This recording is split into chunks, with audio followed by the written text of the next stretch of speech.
green roof is interesting from several places. It reduces the amount of stormwater runoff. And in many urban places in particular, this is very critical. The more we put impervious surfaces, where we had pervious surfaces, stormwater runoff becomes more and more of a problem. So this actually uses that stormwater and lessens the amount that runs off of this part of the roof. The other thing that's important is that it is a cool roof from the standpoint that the soil and the roots and the evaporation of the foliage and all of that keeps this roof quite a bit cooler. In fact, even now, Richard was saying that when they measured the temperature just a little ways into the media here, we were at 27 degrees centigrade, whereas on the regular roof where they did the same thing, they were at 50 degrees centigrade. The idea on a green roof is to plant materials so that they help hold down this very light, very friable material and not allow it to blow away in the wind.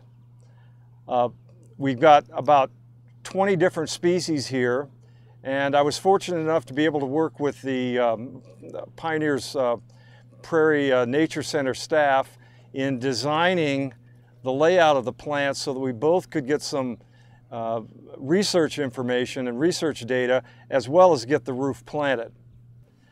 The roof is made up of a very complex layer of material. What we're really seeing here is kind of the frosting on the cake, the plants and the media. But there's a drainage layer below this which is very critical for the roof to allow water to move through it and then percolate off to the side. Don't want to hold water here because that is extremely heavy and it wouldn't hold up over time. The roof material here is a proprietary mix called Rooflite. It's a heat expanded shale with a mixture of compost. 95% heat expanded shale, 5% compost. That makes this a very, very well drained soil. The compost, however, is critical for holding moisture and providing nutrients to the plants.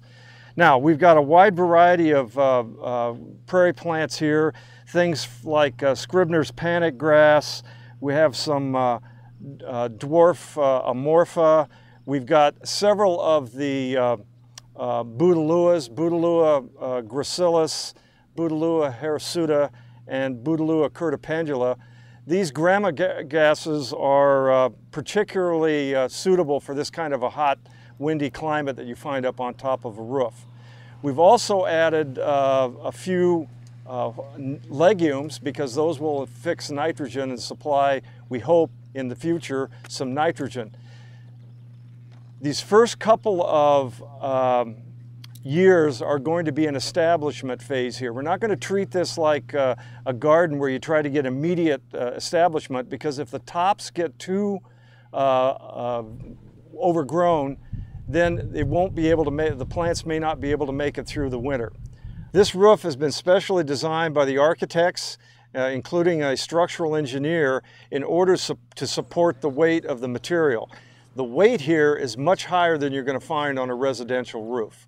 So it's not really something that's practical for your typical residential construction. However, larger buildings, such as a public building like the Nature Center here, is a good place for it. The federal government is now strongly encouraging green roofs on a lot of the buildings that are being built. The one thing that can be learned from gardeners from these green roofs, most of you have probably, at least in eastern Nebraska, struggled with our clay soils. By adding things like the expanded shale, the heat expanded shale, you can actually improve the tilth of your garden. We don't have that fine clay fraction in the soil here because it would work its way through and then plug up the drainage system that's been built underneath this with the various layers. So we have to keep the clay fraction out.